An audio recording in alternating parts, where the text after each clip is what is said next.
자, 이제 28번 건축허가 제한에 대한 설명 중 틀린 것. 건축허가 제한이면은 국장과 시의사 두 사람만 아래 허가권자 허가를 제한할 수 있거든요. 사유를 좀 구별하시고요. 1번의 국장은 중무장관이 필요하다고 인정하여 요청할 때입니다. 장관이 요청할 때면 국가일과 관련해서 요청하니까 이때는 국장이 제한할 수 있는 사유 중에 하나고, 이때 허가권자는 다 국장 아랫사람이죠. 허가권자의 건축 허가나 착공 다 제한할 수 있습니다. 2번은 특별시장은 국토관리장 특히 필요하다고 인정할 때 벌써 틀렸죠. 아니, 국토관리장 필요하면 전 국토를 관리하는데 국장이 제한하는 사유가 돼야지 특별시장이 왜 전 국토를 신경 쓰겠습니까?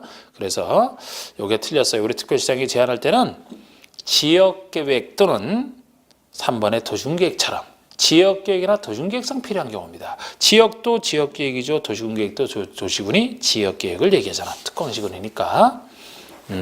그럴 때 아랫사람이 구청장 허가를 제한할 수 있는 거예요. 그래서 2번이 틀렸고 3번은 도지사는 도시군계획상, 도시군계획, 지역계획상 필요하니까 아랫사람이 시장의 허가를 제한할 수 있는 거 맞는 겁니다. 4번은요. 시도지사가 시장 등의 허가를 제한한 경우 제한했을 때 바로 윗사람에게 통지받는 규정이죠. 바로 윗사람인 국장에게 즉시 보고를 해야 되고, 국장은 제한의 내용이 과다하다고 인정하면 해제를 명할 수 있다.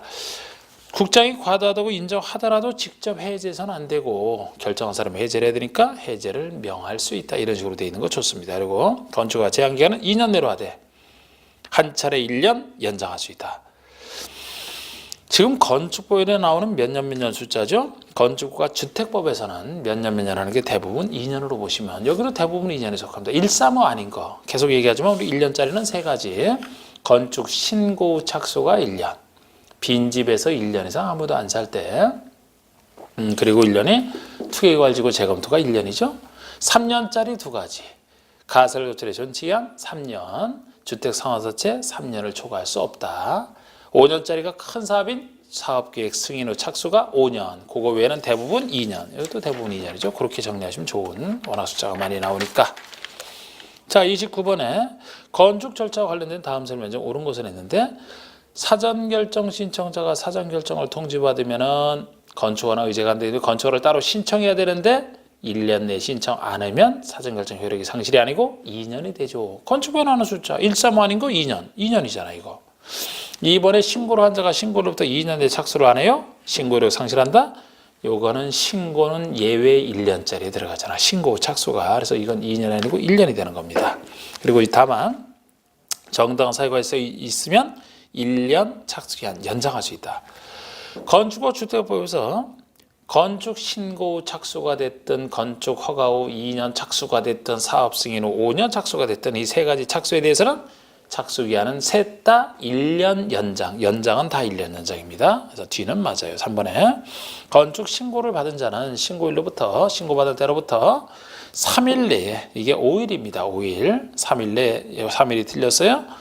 5일 내에 괄호 속에 심의 동의를 요한다. 20일이 있지만 신고 수리할지 말지를, 신고 수리 여부를 신고인에게 알려주는 좋은 절차인데요. 3일은 착공 신고에 대해서 알려주는 기한이 3일입니다. 그러니까 건축 절차에 나오는 신고 중에서 건축 신고, 이거는 건축가선 권리 취득과 관련된 신고죠. 뭐 가설 건축물 축조 신고도 가설 건축을 지을 수 있는 권리와 관련된 신고예요. 이런 권리 신고는, 즉 건축 신고나 가설 건축의 착수 신고 같은 거, 이런 건축 신고는 단순한 사실 신고인 착공일을 알려주는 사실 신고인 착공 신고보다는 좀 더 중요한 것이라 건축 신고에 대해서 5일, 3일이 나오는 것은 착공 신고에 대해서는 3일 내에 신고할지 말지를 알려주라는 겁니다. 새로 신설된 규정. 그래서 이건 3일이 아니고 5일이 돼야 돼요. 그 다음에 4번이 맞는 게, 허가하기 전에 허가권자가 안전영향평가를 꼭 실시해야 되는 것도 신설이 됐는데, 대상이 두 가지죠. 초고층 건축물이거나 연면적이 10만 이상, 초고층 건축물이거나 연면적이 10만 제곱미터 이상인 건축물, 요게 안전영향평가를 해야 될 대상이 되는 겁니다. 5번에 소규모 건축물로서 건축주가 직접 시공하는 건축물 또는 분양을 목적으로 하는 30대 미만의 아파트 연립 다세대는 건축주가가 아니고 건축주의 허가권자가 감리자를 지정해야 됩니다. 허가권자가. 건축법에서는 감리자를 원칙은 건축주가 지정을 하는데 행정적인 허가권자 지정하는 예외가 새로 신설됐죠. 근데 주택법이랑 큰 사업이라 원래부터 행정적인 승인권자가 지정하는 게 원칙이고 예외 사업주체입니다. 이렇게 구조가 다른데 건축주가 직접 시공하는 거, 시공자를 선정하여 시공 맡기는 게 아니고 직접 시공한다라면 건축주에게 맡기면 감리자가 그 자기를 지정한 건축주를 제대로 감리를 하겠습니까? 못한다고 봐서 허가권자가 지정을 하는 거예요. 또 하나가 반대로 분양을 목적으로 하는 30대 미만의 아파트 연립 다세대라면 분양을 목적으로 하는 큰 좋은 귀한 안전을 위해서 분양을 목적으로 하는 건축물이니까 안전을 위해서 허가권자가 직접 지정을 이렇게 보시면 돼요. 30세대 이상은 왜 없느냐? 30대 이상이면은 주택법에 따라 사업 승인 받잖아요. 그럼 주택법에 따라 원래 행정적인 승인권자가 지정하지 않습니까? 그러니까 30대 미만이면 건축법에 따라 짓는다 하더라도 안전성을 위해서 요거는 허가권자가 지정하라. 이렇게 허가권자가 지정하는 두 가지. 30번의 건축법상 공개공지라 공개공간 설치 의무에 대한 다음 설명 중 옳지 않은 것은 우리 공개공지 등은 많은 사람이 이용하는 어떤 연면적 5천 이상의 문화집회시설, 판매시설, 백화점 같은 데 가서 볼 수 있는 그런 것을 어디에 지을 때 적용받느냐부터 아셔야 되는데 공개공지 등은 주상공생활 중에서 주거생활과 상업생활에 관련돼 있어요. 생산에는 생산에만 전념해야지 누구랑 같이 공개공지에 모여서 노닥거립니까? 주거와 상업생활에 있어서 공개공지를 설치하라 이렇게 보시면 되는데 그래서 1번에 공개공지나 공개공간에 설치되는 지역으로서는 일반 주거와 준주거 대표적으로 들어갑니다. 주거지역 중에서 전용주거만 빠지는 게 전용주거는 양호한 주거환경이기 때문에 5천 이상의 큰 복잡한 시설이 들어가는 거 아예 안 돼요. 주거환경 망칠까 봐 그래서 전용주거는 빠지고 일반 주거, 준주거는 적용이 됩니다. 상업지역은 당연히 다 돼요. 공업지역 중에서는 준공업만 됩니다. 거기 일반 공업이 대상으로 들어가서 틀린 겁니다. 준공업만 돼요. 공업생활과는 관련이 없다라고 하는데 왜 준공업만 들어가느냐? 준공업은 공업지역에 속하지만 주거상업업무기는 보안, 주거상업생활과 관련돼 있으니까 이것만 들어가는 거예요. 그래서 일반 공업도 빠져야 됩니다. 요게 대상 지역에 지을 때만 이제 설치를 하면 돼요. 그래서 1번 잘 보시고 틀렸고 2번 얘기는 공개공지로서 얼마나 확보하느냐? 대지면적의 10%가 최대치입니다. 대지면적의 10% 내에서 조례로 정하는 이 경우 적용면적과 문화재 현지 보존조치 면적, 공개공지 면적을 할 수 있고요. 3번 얘기는 건축주가 주민을 위한 문화행사나 판촉활동 할 수는 있습니다. 그런데 연간 60일이 한도라는 겁니다. 주민에 관련된 거 60일.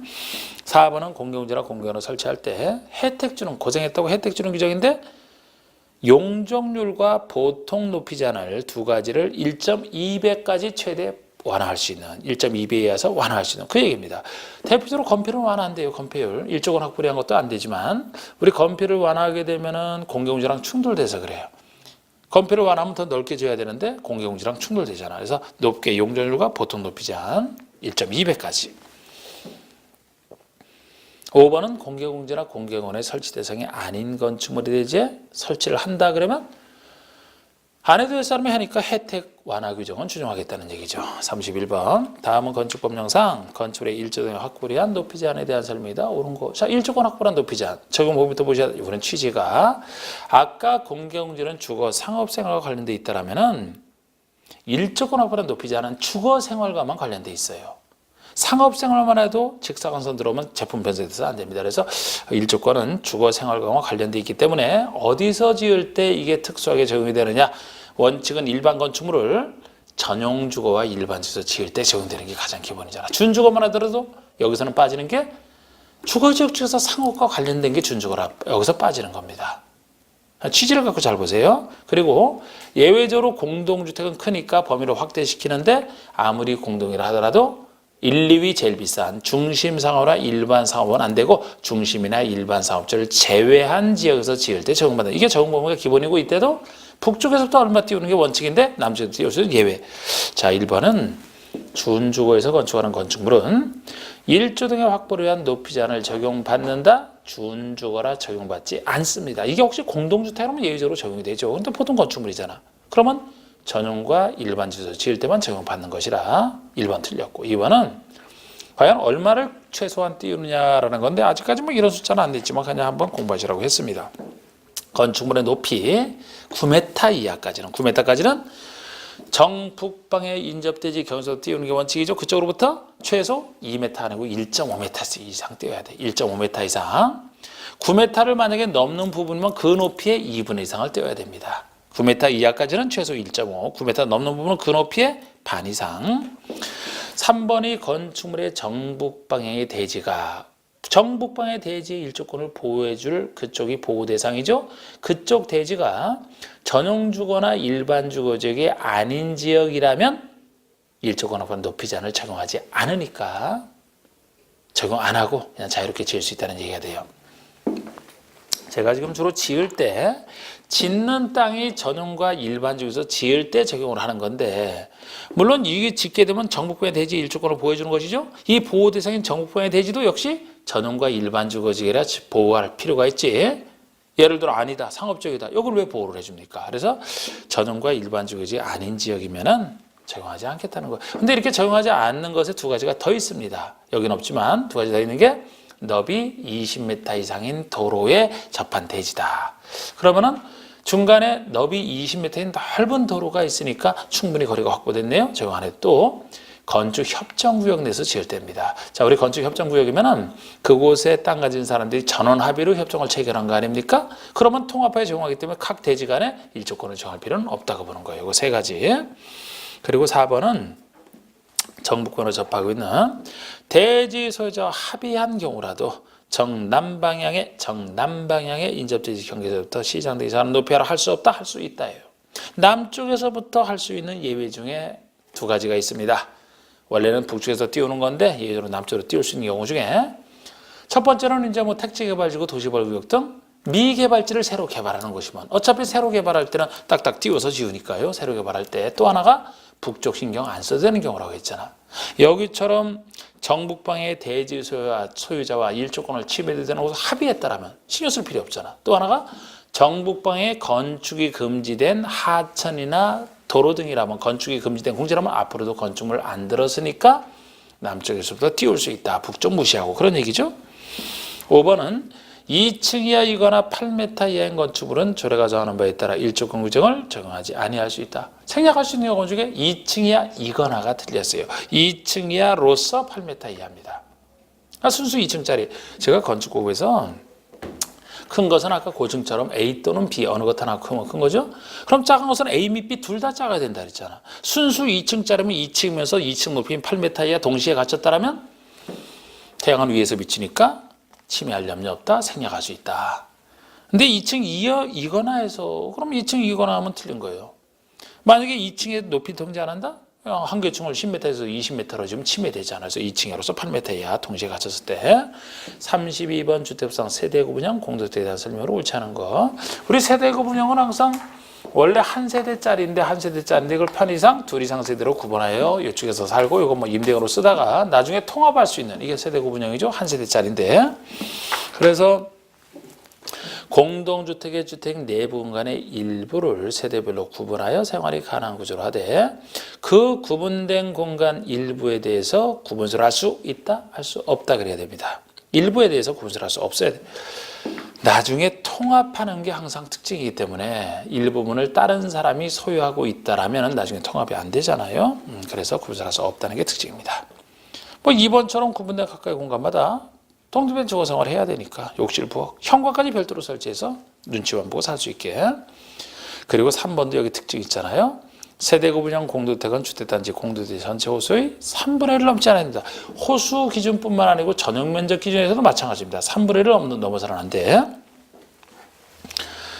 우리 세대구분형은 사실상 여러 세대가 살더라도 한 세대로 계산하고 한 세대당 주차장을 확보하기 때문에 이게 너무 많으면 주차난의 문제가 생긴다 그랬어요. 그래서 너무 많으면 안 된다. 전체의 3분의 1을 넘지 말아라 하는 겁니다. 4번은 나중에 통합할 수 있도록 연결문이나 경계벽을 경량구조의 경계벽을 설치하라. 5번은 세대수 계산할 때 구분된 세대수와 상관없이 하나의 세대로 산정한다. 그 얘기가 되겠고요. 33번은 주택법상 특수주택 요건에 대한 설명으로 틀린 거. 특수주택이면 에너지 절약형 친환경 주택이 있고요. 에너지 절약하는 형태. 그리고 건강에 친한 건강 친환경이 있고 아주 오래 쓸 수 있는 장수명 세 가지가 있잖아. 그리고 지금은 여기에서도 어느 정도 될 때 의무적으로 설치하라. 그렇게 건설 의무가 있습니다. 그런데 셋 중에서는 장수명이 제일 좋은 것이라 제일 떨어지는 게 에너지 절약형이죠. 건강이 더 중요하지 돈 절약하는 에너지 절약형보다는. 그래서 하나는 사업 승인 대상이면, 즉 30세대 이상이면 에너지 절약형으로 줘라. 500세대 이상일 때 건강 친화형, 1000세대 이상이면 장수명으로. 이렇게 이제 중요성에 따라서. 그래서 일본의 사업 주체가 사업 승인을 받아 공터를 건설하는 경우 이게 사업 승인이 원칙적인 30세대 이상 아닙니까? 그 정도만 되더라도 에너지 절약형 친환경 주택으로 건설해야 된다는 거죠. 의무. 맞습니다. 2번이 건강 친환경 주택의 뜻 그대로죠. 실내 공기 오염물질 최소화 건강 친화형 개념이고요. 3번은 300세대가 아니고 500세대가 돼야 돼. 사업체가 500세대 이상의 공동주택을 건설하는 경우에는 건강 친환경 주택으로 건설하라는 겁니다. 500. 4번은 장수명 주택의 개념이죠. 오랫동안 쓸 수 있는 내구성을 갖추고 쉽게 변경할 수 있는 가변성과 수리 용이성이 우수한. 그래서 이 5번처럼 장수명은 1000세대 이상 지으려고 할 때 장수명 주택의 등급이 4등급인데 그 최저 등급인 일반 등급 이상을 인정받아야 된다는 얘기는 최소 장수명으로 지라는 그런 얘기가 되겠습니다. 1000세대 이상일 때 3번만 틀렸어요. 34번의 공동사업주체에 대한 다음 질문 좀 옳지 않은 거. 공동사업주체. 보통 민간인이 민간 전문가인 등록사랑 같이 하는 걸 얘기하는데요. 1번 토지 소유자가 주택을 건설할 때는 민간 전문가인 등록사업자가 공도로 할 수 있다는 임의적이죠. 같이 할 수도 있고 안 할 수도 있고 혼자 하게 될 때는 등록하면 돼. 또 2번도 마찬가지예요. 주택조합인데 세대수를 증가하지 아니하는 보통 리모델링은 뺀다는 게 건설할 때는 공동으로 사업할 때는 건설을 전제로 하기 때문이에요. 그래서 세대수 증가 없는 리모델링은 새로 건설하는 게 아니잖아. 그죠? 그래서 그걸 뺀 주택조합이 그 구성원 주택을 건설할 때잖아. 건설할 때는 등록사업자와 주택조합이 할 때만큼은 등록사업자 외에 지자체나 지방공사까지도 포함이 되고 있어요. 하여튼 이런 자와 공동으로 할 수 있다. 해도 되고 안 해도 되고. 그런데 1, 2번과 차이가 나는 게 3번이죠. 고용자가 근로주택 건설할 때는 고용자가 사원아파트 지을 때는 등록사업자 공동으로 사업을 시행하여야 한답니다. 의무예요. 이건 의무. 해야 된다. 아까 둘은 할 수 있다. 해야 된다. 여기는 해야 된다. 경영에 충실하라고 그랬잖아. 의무적으로 공동사업자를 같이 해야 공동사업체에 일을 맡기고 고용자는 경영에 충실하는 게 좋다고 봐서. 그래서 이 차이점이 있는데 지금 정확하게 다 표현하고 있어요. 그리고 4번, 5번은 공동으로 할 때 역할 분담 얘기잖아요. 전문가가 등록사업자니까 등록사업자가 어려운 시공은 맡하고 땅 제공은 등록사가 아닌 자가 땅 제공. 이게 역할 분담입니다. 그래서 4번에 등록사업자가 시공 기준 요건을 따로 갖췄다. 시공 요건을 따로 갖춘 자이거나 아니면은 건설산업 기본법에 의한 건설업에 등록을 한 자. 즉 건설업자가 직접 대라는 거예요. 시공을 해야 되니까. 그리고 5번의 위 사의 경우 등록사업자가 주택건설 대지의 소유권을 확보하라. 대지 소유권은 등록사업자가 아니고 등록사업자가 아닌 자가 해야 돼요. 이게 아까 토지 소유자, 주택조합, 고용자가 대지는 확보해야 됩니다. 그 중에서도 조합이 확보할 때는 그런 얘기도 있잖아요. 조합이 원래 확보해야 되는데 지구단위 결정이 필요한 사업, 큰 사업에서 지역과 직장이면 100%가 아니고 95% 이상 소유권만 확보해야 된다. 그런 예외도 존재하는 게 등록사업자가 아닌 자가 소유권을 확보해야 되기 때문에 그렇습니다. 35번 리모델링 조합의 설립에 대한 설명이다. 옳지 않은 것.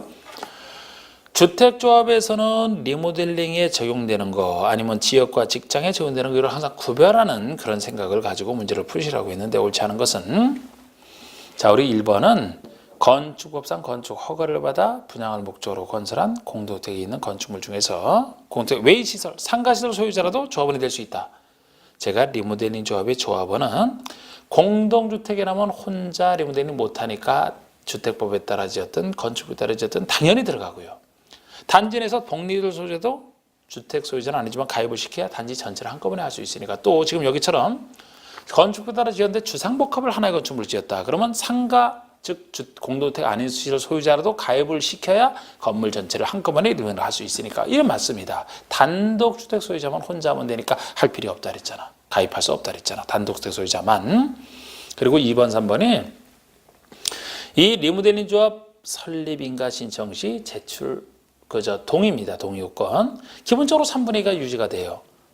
단지에서 동만 간단하고. 그래서 이번에 단지 전체를 리모델링 하고자 조합 설립할 때는 단지 전체의 구분사 요건의 각 3분의 2 이상 결의는 유지하되 각 동별로는 조금 간단하게 과반수 결의지만 3번처럼 동만 리모델링 하고자 동에 대해서만 조합을 만든다 그러면 그 동의 구분사 요건의 3분의 2 이상 결의가 돼야 됩니다.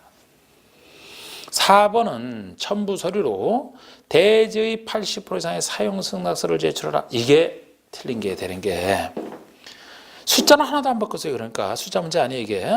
이 토지 사용 승낙서는 지역과 직장 조합의 제출 서류잖아요. 리모델링이랑은 아무 상관이 없어요. 자, 우리가 지역과 직장 조합은 항상 조합주택을 건설해서 공급받는 것만큼 건설을 전제하죠. 그럼 건설할 땅에 대한 권리가 있어야 된다는 거예요. 그것도 전혀 없다. 100%는 아니더라도 사용승낙서라도 80% 이상 이것도 없다. 못 믿겠다는 얘기죠. 인가 안 내주겠다는 겁니다. 그런데 리모델링은 새로운 땅을 필요로 하는 게 아니라 그랬죠. 건설이 아니라 기존에 있는 땅에다가 리모델링 하는 것이고 세대수를 증가하는 건설 파트를 하더라도 새로운 땅에 짓는 거 아니에요. 기존에 있는 단지 내에다가 짓는 것이지. 그래서 증축을 하는 것이지. 그렇기 때문에 토지 사용 승낙서는 절대 리모델링 조합의 제출 서류가 될 수 없습니다.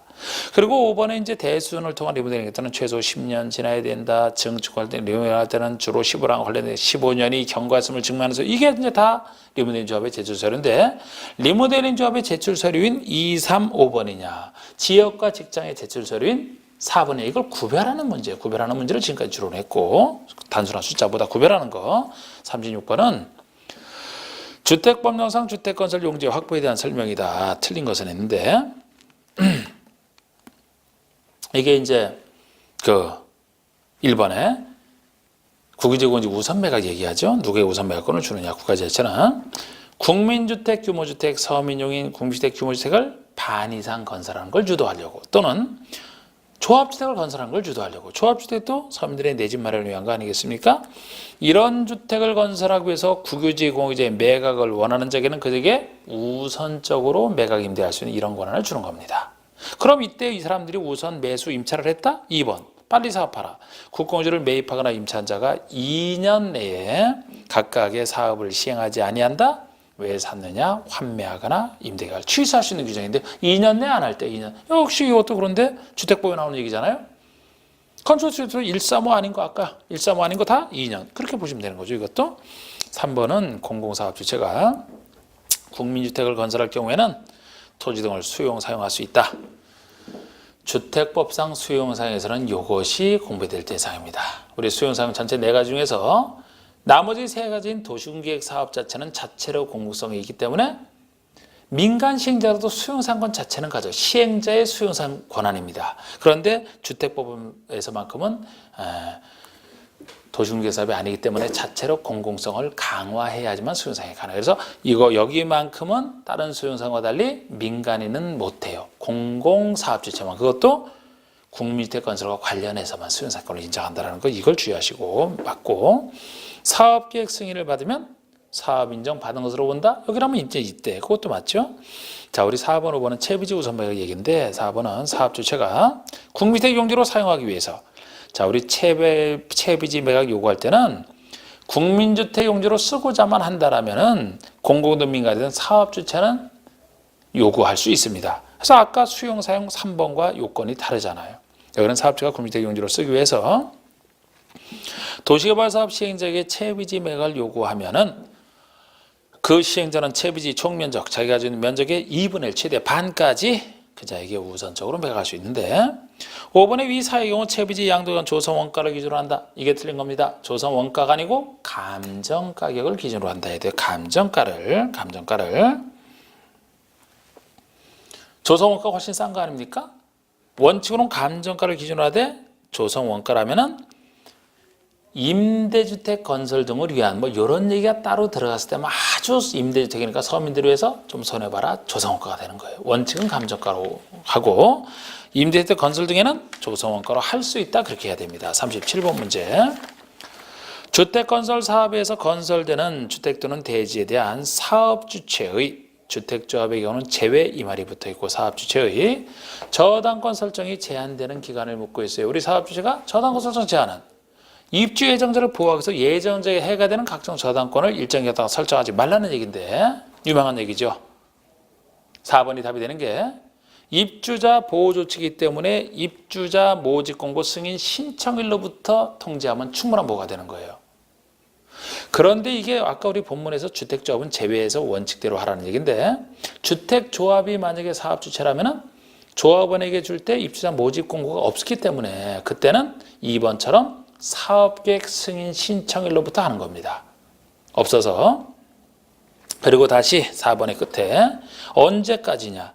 예정자가 이전 등기를 신청할 수 있는 날 이게 2번처럼 사업주가 통보한 입주 가능일과 같은 얘기거든요. 이날이 후 60일까지잖아.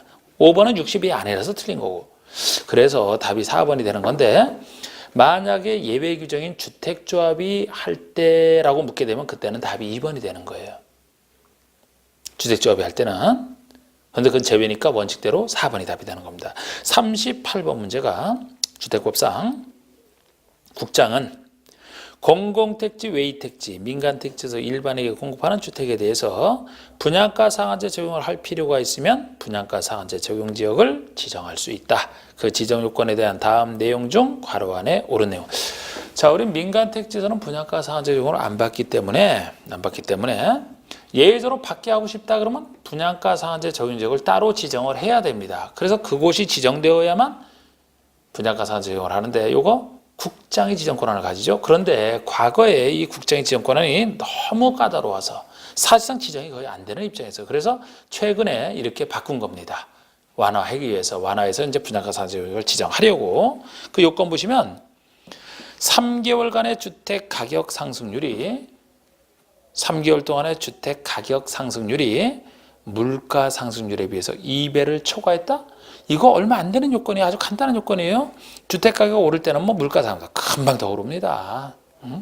그래서 2배만 초과했다면 간단한 겁니다. 이건 공통되는 요건이야. 지금은 이 공통되는 요건을 채운 것 중에서 다음에 어느 하나의 요건에 해당하면 지정할 수 있다는 건데 기업번도 새로 도입한 건데 이것이 12개월 동안 직전 12개월간 약 1년이죠. 직전 12개월간에 해당 지역의 평균 분양가 상 아까는 주택가 상승률이 이거는 분양가만 새로 분양하는 분양가만 따지는 거예요.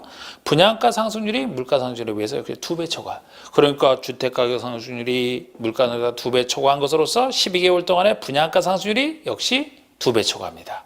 아니면 니은번에 직전 3개월 동안의 주택 거래량이 전년 동기 대비 20% 이상 증가해요. 이게 바뀌기 전에는 200%였거든요. 그럼 전년 동기 대비 200% 이상 거래량이 증가했다는 건 거래량이 2배 이상 증가했다는 건데 지금은 20%니까 0.2배 증가잖아. 그죠? 그래서 훨씬 완화된 겁니다.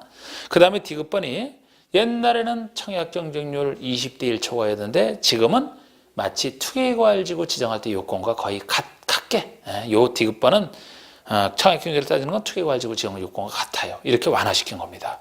자, D급번이 직전 2개월 동안에 투기과열지구는 2개월 동안에 그 지역에서 공급하는 주택의 전체 주택의 청약 경쟁률이 5대 1을 초과하거나 아니면 국민주택 규모 이하 주택만 따졌을 때는 그 서민용인 주택의 청약 경쟁률이 10대 1을 초과할 때예요. 10대를 초과할 때 이게 답이 5번이 되는 겁니다. 그래서 39번 보시면 농지의 차업은 의무와 관련된 다음 설명을 좀 바르지 못한 거. 농지 전용허를 받거나 신고를 하여 농지를 취득한 자가 취득한 때로부터 3년, 2년이에요. 2년 내 목적 사업에 착수하지 아니한 때는 처분 의무가 발생한다. 자, 우리 농지 전용 허가나 신고를 했으면은 목적 사업에 빨리 착수해야 되죠. 3년 아니고 2년 내 착수를 안 하면 왜 전용을 했느냐? 그냥 가지고 있으면 팔아라. 처분 의무가 발생하는 겁니다. 이때는 뭐 정당한 사유 같은 거 인정 안 해준다 그랬어요. 무조건 2년 내 착수 안 하면 처분해야 됩니다. 예를 들어 우리가 처분 사유 중에서 학교 등이 실습시 등으로 취득해도 그 목적에 써야 되는데 그 목적에 안 쓰고 있다? 그러면 처분후가 생기잖아. 거기도 정당한 사유는 개인의 정당한 사유는 인정을 안 하죠. 무조건 안 하면. 근데 정당한 사유 인정하는 것 중에 하나가 3번인데 좀 이따 보시고 2번은 하여튼 1번 틀렸고 2번이 농지의 소유상한을 초과하여 농지를 소유한 것이 판명됐다? 그럼 초과 소유분만 처분하면 되는 거죠. 당연하고 3번이 소유 농지를 자연재해가 됐든 농지 개량 질병이 됐든 이런 사유로 즉 이게 정당한 사유잖아요. 정당한 사유로 자기의 경영에 이용하지 아니하게 됐다고 시장 등이 인정하면 처분 후가 발생하지 않는다니까 맞는 거예요. 원래는 소유농지를 자기의 경영에 이용 안 하면은 기본적으로 처분 후는 발생하는 겁니다. 이용 안 할 걸 왜 가지고 있느냐. 그런데 왜 이용 안 하느냐. 본인이 농사 짓는 거잖아. 개인이. 질병 걸려서 못 짓겠다. 부득이한 사유로 정당한 사유로 못 짓는다. 그러면 처분은 면제되는 거죠. 그래서 맞는 겁니다. 이런 식의 사유가 또 하나 있죠. 주말 체험 영농을 하려고 농지를 취득했다면 그 목적에 써야 되는데 안 하고 있다. 그러면 처분후가 생깁니다. 그런데 안 하는 것도 역시 이런 정당한 사유가 있어서 안 하고 있다. 그러면 처분후는 면제되는 거예요.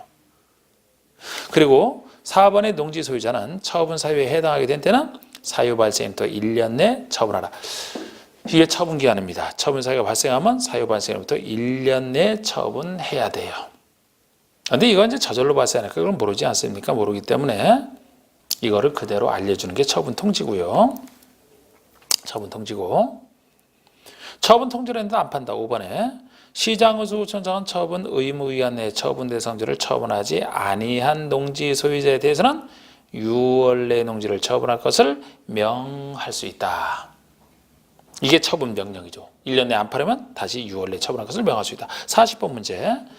농지 전용 허가 등에 대한 다음 설명 중 옳지 않은 것을 했는데 농지 전용 허가권자는 농장.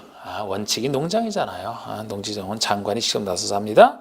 여기에 대한 예로서 협의, 신고, 타인도의성 허가가 있는데 우리 2번이 도시지역의 녹지와 개발장구간의 농지에 대해서 개발행위 허가를 하거나 형질행위 허가하는 경우 자, 우리 도시지역이지만 녹지나 개발장구역은 보존할 땅이라 그곳의 농지는 좋은 농지인데 개발행위 허가 등을 한다면 허가하는 순간 농지 파괴되거든요. 그렇기 때문에 미리 허가권자는 농장과 미리 전용 협의를 해야 돼. 이게 협의 대상이잖아요. 농지를 지키는 농장과 미리 협의하라. 농지를 망가뜨리는 행위. 세 가지 중에 하나가 이겁니다. 나머지 두 가지는 예를 들어 뭐 농지 파괴하는 행위 생각하시면 돼요. 주상공을 지정하거나 도심계획 시설을 결정하는 곳에 농지가 포함되어 있다. 그럼 지정구 주상공 지정되는 순간에 개발해야 되니까 농지 망가지잖아. 그때 전용협의입니다.